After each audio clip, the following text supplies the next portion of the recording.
Scusatemi padrone, vai già a parlare.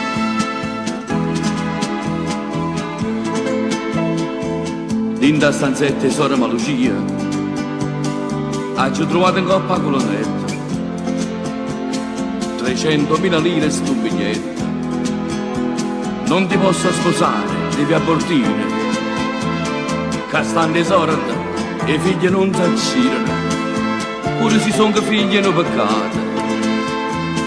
Tu che non mi stai istruito, ma come può volere sta infamità?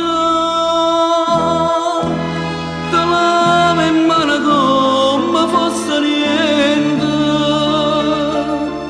E già, per te l'amore è una pazziella, non sfizzi in ora e subito denaro.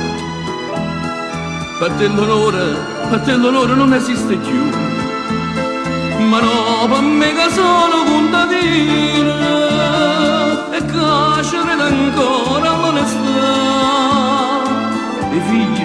I figli sono capovidenza e Dio, perciò sta infamità non la può fare.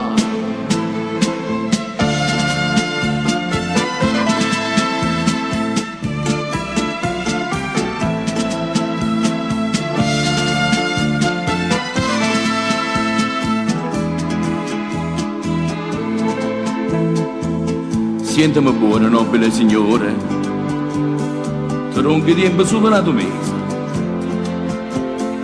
o tempo di preparare a te carte sposa, perché tu la sorella mia te la sposare, saranno matrimonio e convenienza, tu faccia dura soltanto 9 mesi, voglio che tu ce l'hai un uomo figlio tuo, e doppia ti faccio divorazione, tu mi capite è solo la finzione. E dopo voglio ci pensi io,